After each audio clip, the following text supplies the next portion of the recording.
Perfect. Hi, everyone. Perfect room size, I guess. How was lunch? Good? Good. If you have any questions, either ask me afterwards or tweet me. Strange Twitter name, it's Rod13 of my last name, so that might explain it. So, as you can probably hear, I'm from Austria, Vienna, city of fatty foods, classical architecture, and beautiful women. Or probably not. So, I'm currently working at a small startup in Vienna, and we do lots of database stuff. And I'm also organizing 2 local meetups, one about databases in general, the others about more academic papers, and this is kind of the best of everything we do in these meetups. So this is kind of a bit of database theory, and then the practical side, what do the systems actually do. So let's talk about databases. And don't worry, there won't be too many papers, but this one is important. This is from 1970 by COD. A relational model of data for large shared data banks, and this is kind of the paper for everything database related. And what it kind of did is declared its relational model, so it has some math and theory behind it, and a normal form, and from that you get data independence, which was, right now we take this pretty much for granted, but back then this was a new thing because there were kind of databases, but everybody did their own thing. And if you worked with one database, you would need to know how does it work internally and how do you interact with that database. And if you started with one system, you were totally bound to that system. So COD's paper then said, okay, let's stop doing that. Let's think about the problem, define some theory, and then everybody can build upon that theory, so we can have databases which are not 100% interchangeable, but if you've started with one database, there is a theoretical option to switch databases later, which nobody does, but in theory, they're pretty much the same everywhere.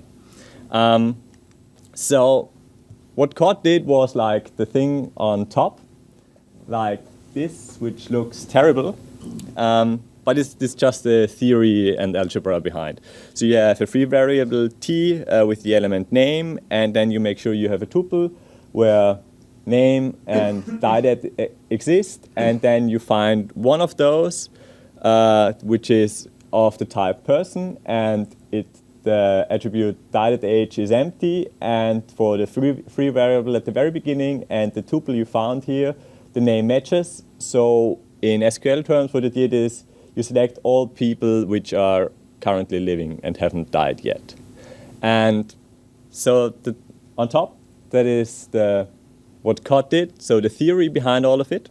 And the bottom line, SQL, was also defined by IBM, which was back then called SQL, including some more letters than it does today, because I think there was a trademark dispute and SQL was already taken and nobody knows what that product has been doing and it's gone. But so they had to change the name later on. It's now just SQL. But it came from the structured English query language. And yeah, it seems to be working pretty nicely because it has been developed in the 70s and it's still widely used today. And what it basically gives us is like you have a declarative definition of what you want, and you don't need to care what the system is doing internally. So if you think like in an imperative programming language, like for example in Java, you always say if you want to loop over an array of thing or list or whatever, I need to explicitly say, okay, take this thing and give me all the arguments or all the elements back, and I will do something with that. You don't need to do that in SQL. In SQL, you just define like, okay, I want everything conforming to these rules I give you, but I don't care how you iterate over it internally or how you join stuff together. That's the part where the query optimizer of each database comes in. And normally these things are pretty clever and can do lots of work we don't want to do. And you just need to say, okay, give me whatever I want, and I don't care how you do it internally. So this is the nice attribute, the declarativeness of SQL. And what's not so recognizable today, but back in the 70s and 80s, the very nice thing about SQL was that even end users could use it and write their own reports. That's why they have all these nice features that you have these nice aggregates, so you can group by and sum, average, whatever you can calculate. So end users could just ad hoc calculate whatever data they needed. And it kind of takes care of all the concurrency, integrity, consistency, type safety, and everything else you might need. So that's being taken care for you. So back in the 70s and 80s, databases were, everybody wanted to write their own database. So there's this very nice Dilbert comic where everybody wanted to write their own SQL database back then, kind of the thing that happened in the 2000s again, where everybody wanted to write their own NoSQL database. And this is pretty much the same. You might think it's a good idea to do it, but it's probably not. So please don't do it. So coming from all the relational databases, in the 70s and 80s, there was this kind of explosion of databases, and you had lots of relational databases. And then you kind of plummeted into the dark age of databases, which looked something like this. So you had a few very big players, and they kind of killed all the competitors, and you kind of decided, okay, we are an Oracle shop, and we don't really think about databases anymore. We just use Oracle, whatever the problem is. Or we have, I don't know, we are a Microsoft shop, we use C#, so SQL Server is our database, and we don't really care what the actual problem is. We just know, okay, this is our database, and whatever the problem is, we'll get it into it, and we'll get the data out somehow. And Uncle Bob, who's also pretty famous in the Java world, he has a very nice blog post about it where he compares it to beer, because he says, like in the early 20th century, in the US, you had the Prohibition. So before that, you had lots of breweries in the US, and then the Prohibition came, and you just kind of destroyed all the breweries. And then you had this terrible beer in the US, like from the 30s to the 90s or so. You had this terrible beer because nobody still knew how to brew beer, because it kind of was forgotten. And only then many new microbreweries came up, and now they start to having decent beer again. And he says it's kind of the same for databases because of this dark age where you just had these very few, very big companies. The knowledge how to build databases was kind of lost. And then the NoSQL world came and started building databases again, and kind of this knowledge was refound. And now with all these new things coming along, and everybody is trying to build a perfect new system. So it's kind of, an exploratory phase again. So there are two things why relational databases were not good enough anymore. First one is it's probably slow and inflexible. So just think about it like the dog. This is your application. It could run much faster on its own, but it's sitting on the slow database. And the slow database, the turtle, is kind of dragging you down, and you're totally limited by that turtle. So you need to replace the turtle so your dog can be fast again. The basic problem here is the CAP theorem. With the paper Consistent Available Partition Tolerant Web Services, which is not only for web services, but kind of any distributed system. And what it does is it says you have three attributes, consistency, availability, and partition tolerance. You want all three of them, but at one point you can only at most have two of them, or just one or zero if you build your system badly. So consistency is like you have, at one point in time, you have one view of your data. So you have your data on multiple nodes for redundancy and performance reasons. And at one point in time, this view of your data is the same on all the nodes. So you have one consistent view, kind of in a timely fashion. So at one point in time, the data on all the nodes agrees, and it is everywhere the same. The second one is availability. All nodes that are currently up and running should be able to answer your queries.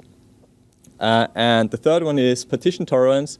Should your distributed system run into any problems, so a network link is cut, a node fails, you have stop the world garbage collection, for whatever reason the node does not respond or doesn't seem to be available, the rest of your system should still keep on working as expected.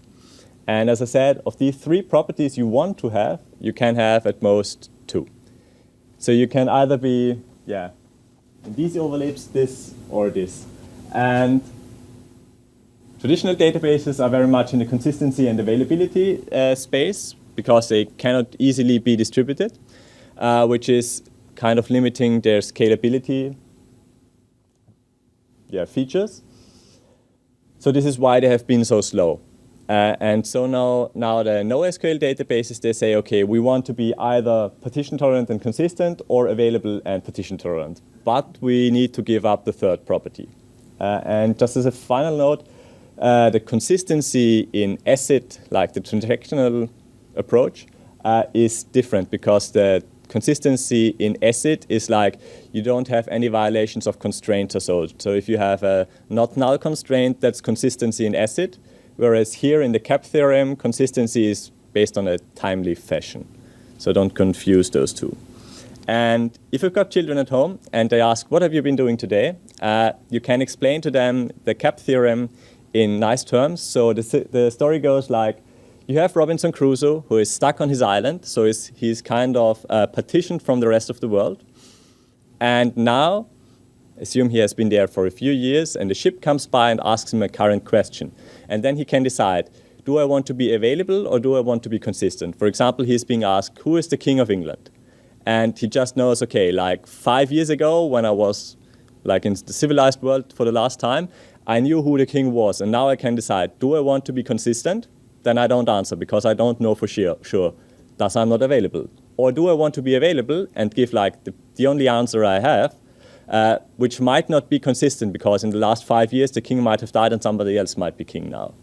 So this is kind of the problem explained on Robinson Crusoe's term is, do I want to be consistent or do I want to be available? And then there's this eventual consistency where you're not guaranteed to have the current state of systems at the moment, but you're guaranteed to get it at some point in time. So it's like if you get a message in a bottle every now and then, so somebody puts a newspaper in the bottle and you get it after some month. This is like eventual consistency. So Robinson Crusoe would then know, okay, like my knowledge is at least X month old, however old the newspaper was, and he could then tell, he would still need to decide, do I want to be consistent or available? But with this eventual consistency, you know, okay, at least my answer is at most like 2 months outdated. In a real-world system, it would be probably seconds or minutes.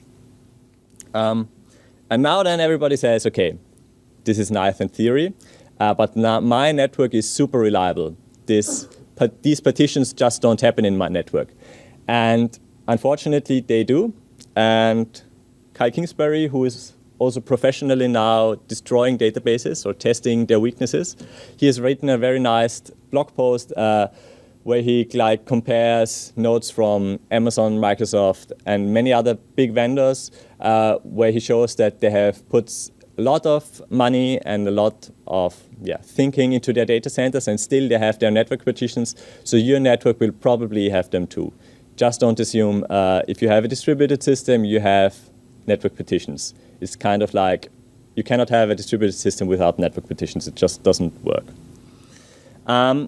So this was the kind of this whole scaling approach and distribution of data, which led to the NoSQL world. And the second one is schema flexibility. So you could have totally unstructured data, which is like a text file or video file. There's no annotation in any form. You just have raw data, which is not really that useful. Okay, you can store it, but it doesn't give you much information. So the least amount of information you would want from a database is a key value database, where you have keys, and with that key you can look up the data. Even if you know somewhere I have a specific value, without knowing the key you cannot look it up in the database. So only the keys will help you to find data. The values itself is not searchable in any form in a key value store. And like Redis is very common, though Redis has bit more complex data structures, so you have lists and sets and sorted sets there, so they have a little more structure even than a pure key value database, but this is kind of the least structure you could have in a database. The next one is probably called advanced data structures. For example, graph databases where you have different nodes, and then you have the path between the nodes, like on a social network.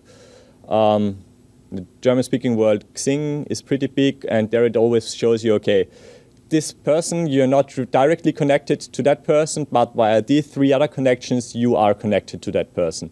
And this is a problem which can be nicely solved by a graph database. It's not so good at like listing all the possible nodes in the system. That's not its strength, but where it's good at is like you are at the node at the top, and you want to find what is the fastest connection to the node at the bottom, and then it could just give you this graph of how to traverse the graph to get from one node to the other node. Documents is, yeah, everything is JSON now.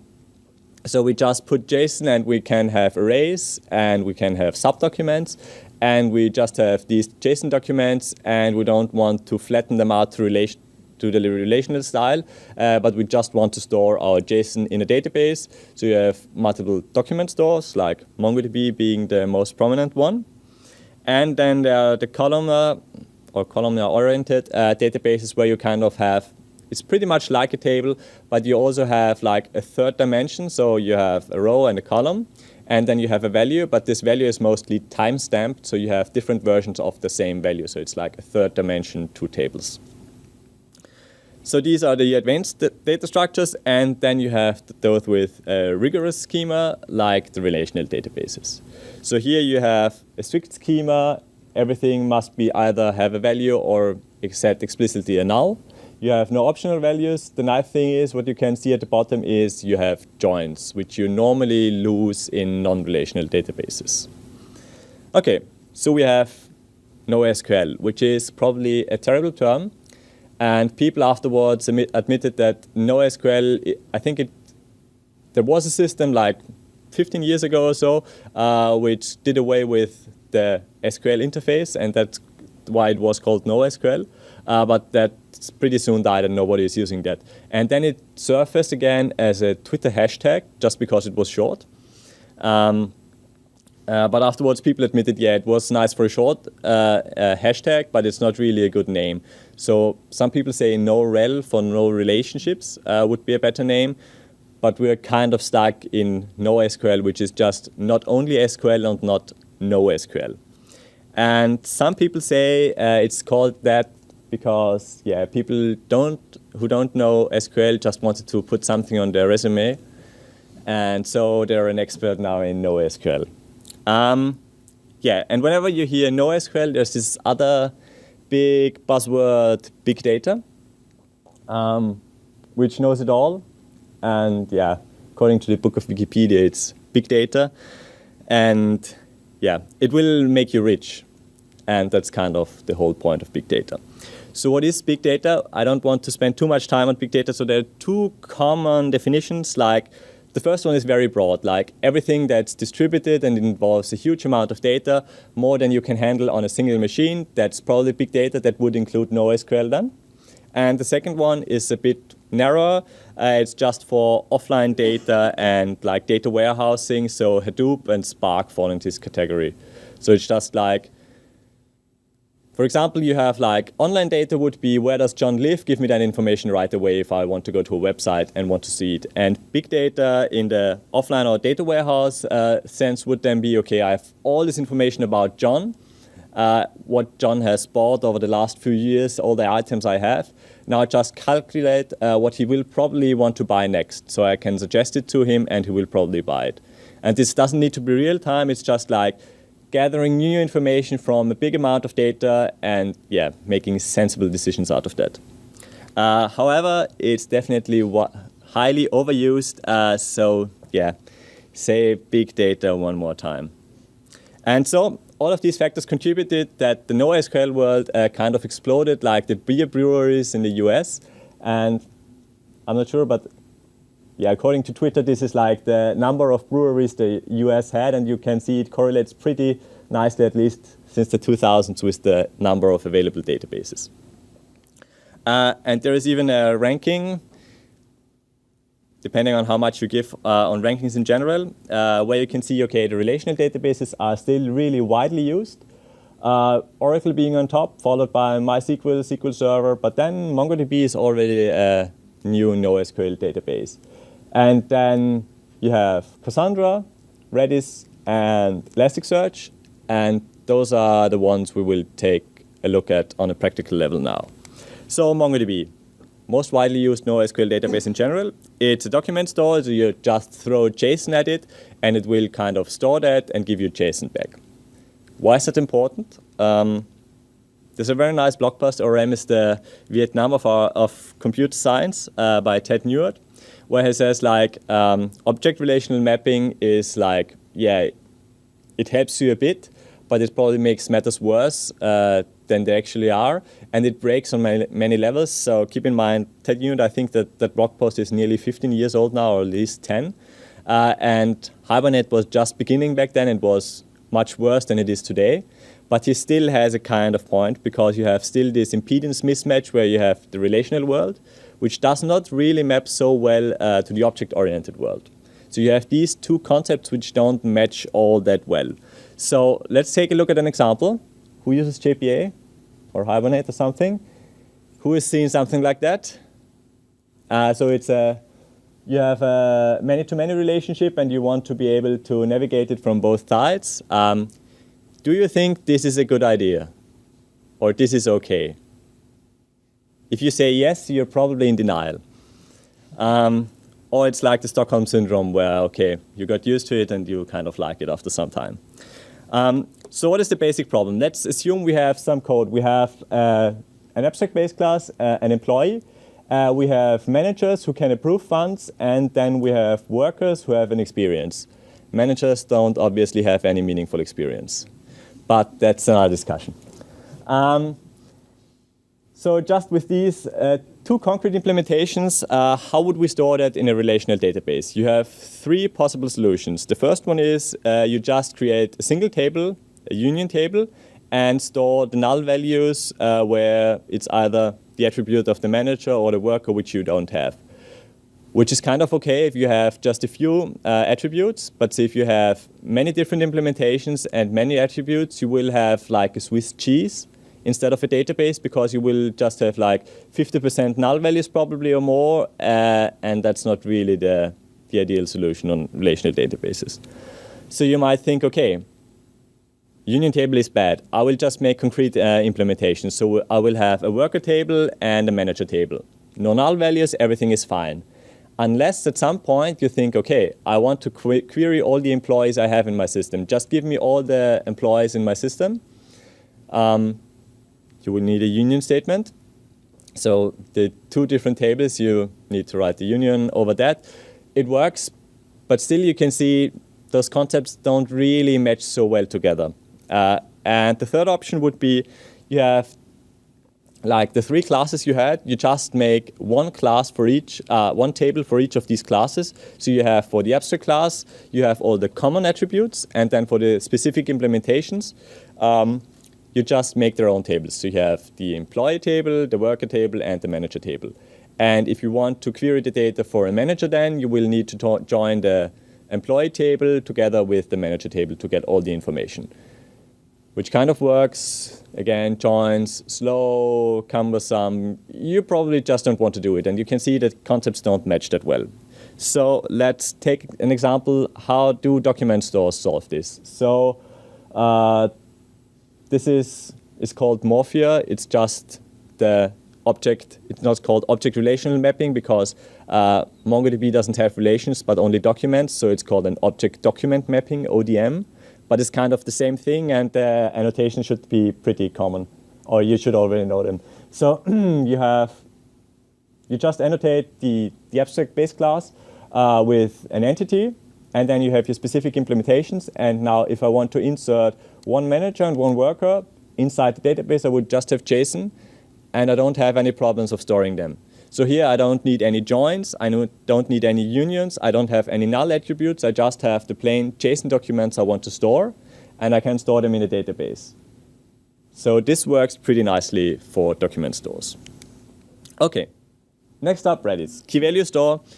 What interesting thing could you do with a key value store? For example, let's look at statistics. You just want to know, you have, I don't know, assume you have 1 million visitors and you want to know over the last hour which visitors have visited my site, and you just want to store that information. So you have two options in Redis. The first one would be a BITSET, and the second one, a specific data structure it has implemented called the HyperLogLog. So the less fancy one, the BITSET, is just like assign the very first user that has ever signed up to your system the very first bit, the second user who signed up to your system the second bit, etc. So you just have like a million bits after each other, and every user that logs into your system, you just flip that bit of the user to know he has logged in within the last hour. So you will need about, for a million users, you would need like a bit more than 100 kilobytes of BITSET data, which is not all that much, assuming you have just 24 hours in a day, so about 3 megabytes per day you would need to store which users have visited per hour your site, which is nice. But if you want to be more efficient or you have many more users, HyperLogLog is kind of the more clever data structure. However, it does not give you exact results. It's just for if you have unique elements, you can store them in 12 kilobytes. Regardless of how many you want to store, it's just 12 kilobytes because it uses some kind of fancy internal setting how to distinguish the users. The error rate is less than 1% on average. And with these 12 kilobytes, you can just store how many users have logged in within the last hour and store that, which is nice. So just to compare these two, HyperLogLog is very fancy because it has constant size. BITSETs are exact, which is also a nice feature, and you can easily do aggregate since you just have bits. For example, after a week, you don't want to know per hour how many people have logged in or which users have logged in, but after a week, you just want to know which users have logged in a particular day. Then you would just take the 24-hour sets you had or combine all the bits, and then you would know which users have logged in within the last hour. So this should work nicely. Coming to Cassandra. Cassandra actually, I think, has its name because they wanted to make fun of Oracle, because the Oracle wouldn't see anything and they would kind of just guess. And Cassandra, back in Greek mythology, she at least saw what the future would look like, even though nobody believed her. So Cassandra is kind of superior to Oracle, the Oracle database. And what they are doing is, or they're always focusing on scalability and availability. And kind of the trick how they do it is by using consistent hashing, which looks something like this. You have data, and every data set you want to store in your database has an ID. And this ID is hashed. And assume you have like the ID is Y, and you hash it. And you have like your whole key space, and you want to split it onto 3 nodes. You would just split the hashed values into 3 parts. So the hash of Y falls into the second partition, and you would store that data on the second node of your 3 nodes. And just to make this system more obvious, just take that ABC, your key space, rotate it clockwise just to get a ring. This is not like a token ring network, or so these nodes are not directly connected in any way. It's just like how to space your keys. So you have your key space in 3 nodes, and like on B, on the left side, you can see, okay, I want to insert the value Y, so I hash it, I get into the B node, and I store it there. And I want to hash the X value, I get the result of the hash function, and that lands in the A section.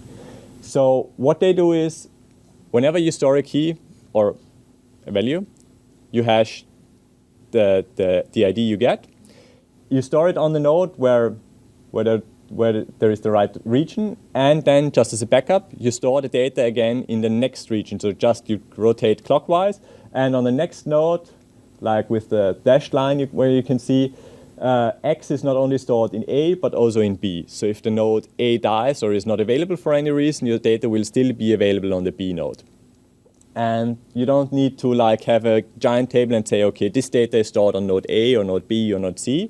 You just know the ID of a data set, you hash it, and then you know, okay, the primary shard where this data will be, for example, A, and the backup location, if I cannot reach A, will be B. So you know where to store your data and from where you can retrieve it. And what are 2 nice attributes then? On C, you can see either if we add a node or if we remove a node. If we add a node, we simply split up, for example, the range A covers. And this will just impact A. So just A will need to transfer its data to half of its data to the node D. And then you have introduced a new node. And then you will have some fancy balancing algorithms. So after some time, your data will be split up evenly again. Or if you want to remove some data, for example, you either manually remove node B or it just dies. Your cluster will recognize, OK, node B is gone. I have all the data because all the data that has been primarily on B is also backed up to C. So C will then say, OK, I'm the only copy now. I will also hand over all my data to the A node so that we still have 2 copies of all the data. And then A will also recognize, OK, B node is gone. So all the backups it has had, I will need to transfer to the C node. So this is very reliable. You don't have any downtime. And at the bottom, you can see just to split this a bit more evenly. So for example, if B dies, you will have lots of data just to be migrated to the C node right away. You will normally just kind of split up the data into multiple called virtual nodes normally. So one physical node will keep multiple different key spaces. And it can then easily, if you add a node, it will just pass around some of its virtual nodes again. So this is kind of just to keep everything in nice little chunks, but the overall system is you have your key space, you rotate it clockwise, and then you distribute your data according to the hash function. Downside is Cassandra is leaning heavily on the availability and partition tolerance, since in any distributed system that's a given. So they lack the consistency. So you write the data to A, and then at some point it's later asynchronously copied over to the second node. And there are people who say, yeah, with eventual consistency, kind of whatever there is, I don't know, maybe the data is up to date or it's not up to date. At some point it might be, but yeah, it's probably inaccurate. So this is kind of the downside. Though the Cassandra people will always tell you like it's tunably consistent. They don't like eventual consistent. They will call it tunably consistent because you have like, depending on where you write your data and from where you read your data, you can kind of make it not eventually consistent, but directly consistent, but only kind of. Yeah. PostgreSQL. Like, this is the only relational database I'm putting in the slides because it's like very, yeah, much loved, at least by the hipsters. Everybody wants to migrate to Postgres at the moment. And this is one of my favorite comics. Even if you cannot read it, like on top you can see some guy says, okay, our database is much too slow. We need to migrate to a NoSQL database. And he has already made a battle plan and he made a Gantt chart. And we will need I don't know how many months just to migrate all the data off to this new NoSQL database. And then the colleague said, let me just check. And he's, okay, you haven't put an index on the data. So if we put that index, your query will be like 100 times faster. Not 100%, but really 100 times. So with indexes, you normally speak about factors and not percent. So this is the #1 reason why queries in relational and even in some non-relational databases like MongoDB will be slow if you do not set your indexes properly. An index is just a fancy B plus tree normally, where you have a tree-like structure which makes looking up items much faster than if you would need to go through all the values in your database and just look up, do I have that value? The index will make that much faster. So for, I would say like 80% of the problems everybody has, like relational databases are still fast enough. Maybe it's hard for high availability, maybe it's hard to later on shardy data, but at least for getting started, relational databases are still a very good fit normally. And like few of the databases call really themselves relational databases because many have added additional features like non-relational features. For example, Postgres has like an inheritance model and they support now JSON. MySQL, since the latest version, also supports JSON, so it's not just about relations, but these databases often try to call themselves SQL databases because SQL is widely used and many people still think it's a good idea. And you can see that many people think that it's a good idea by looking at who tries to implement their own SQL-like query languages. So you have the Cassandra query language, CQL, the Google query language, COUCHBASE called theirs NIQL, but it's basically the same thing. And RETHINKDB called it REQL. So like everybody started with their NoSQL database, and it was very nice for high availability, and it was very easy to distribute, but it was not very easy to query. And most people already knew SQL.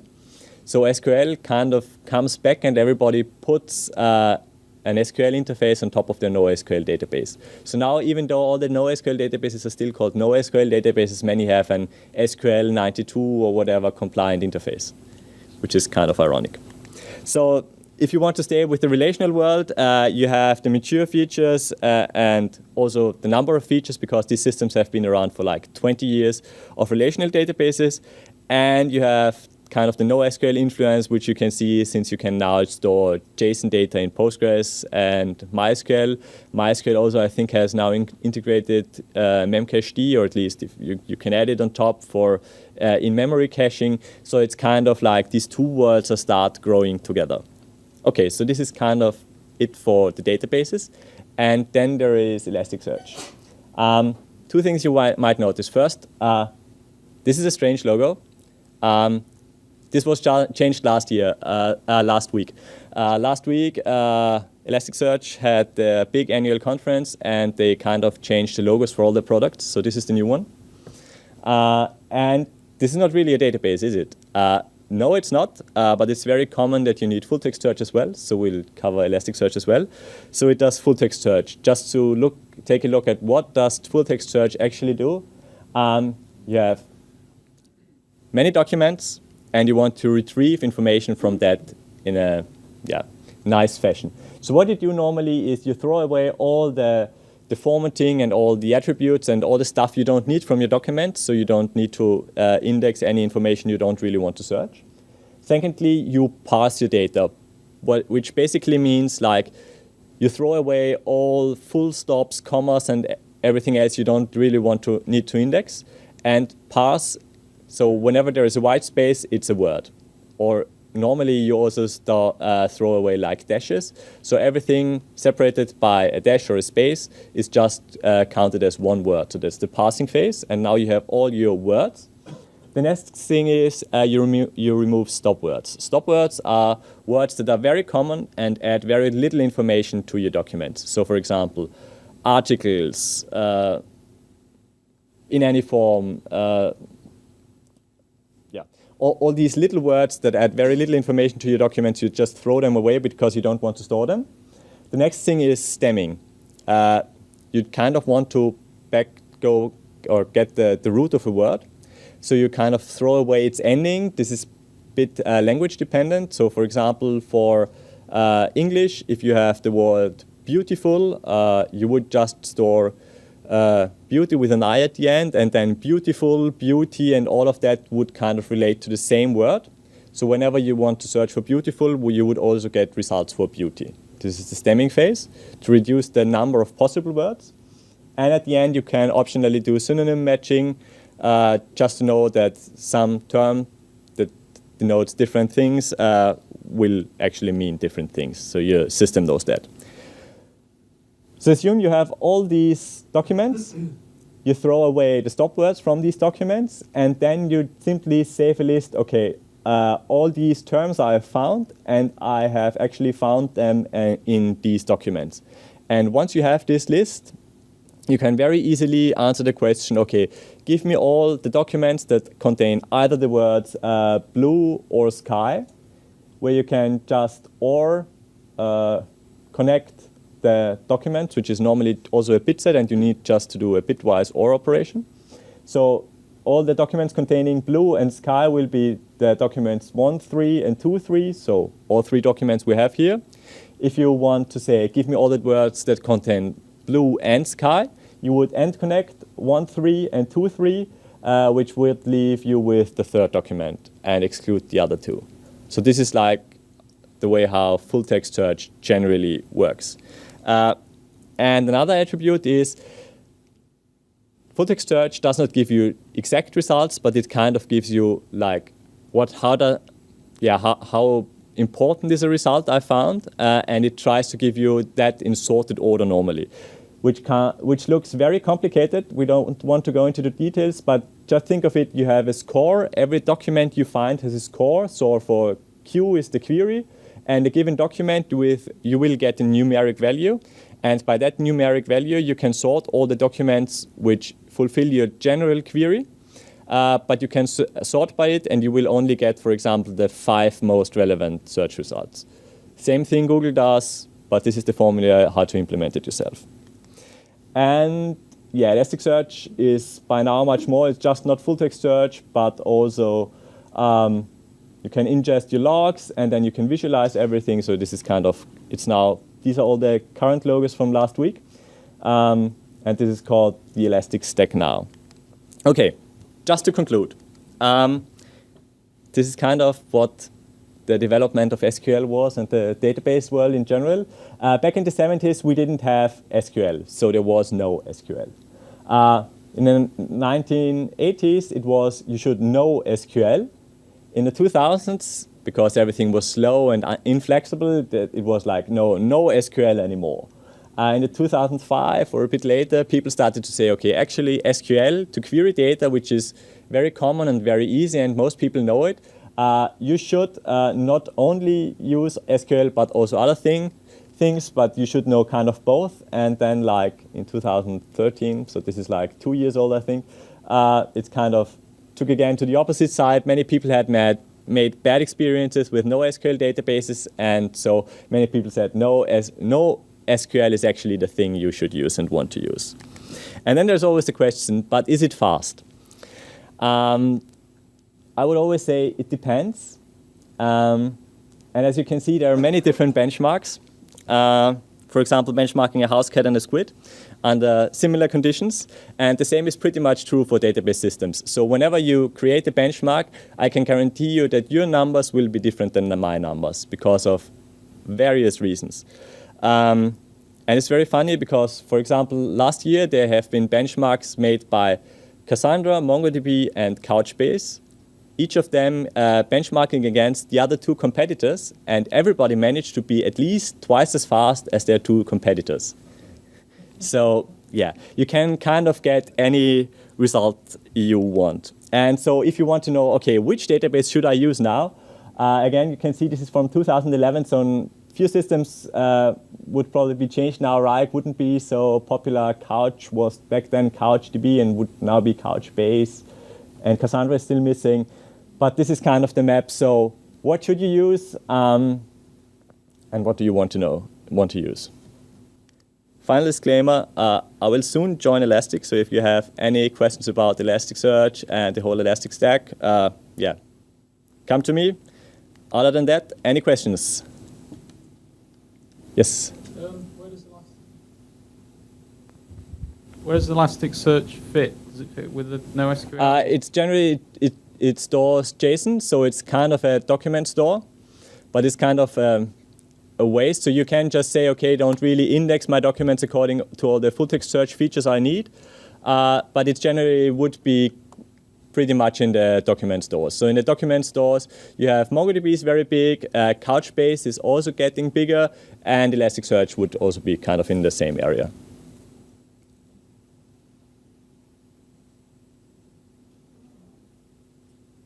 Any more questions? What yes. does Beats do? Beats.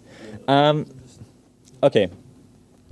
Beats is kind of the new thing in Elasticsearch or in the Elastic Stack. So previously you kind of had Logstash was for gathering any information you want. For example, it would ingest your log files and would parse them with some pattern. Then you would insert that data into Elasticsearch. Elasticsearch would then make that searchable, so it would do all the hard work in the background, and Kibana to visualize it. And Beats is kind of the lightweight alternative to Logstash. So it's just gathering some system metrics. For example, there's a top beat, so you have all these different beats on network beats just to gather that information. Okay, my time is up. If you have any questions, tweet me or find me afterwards. Thanks.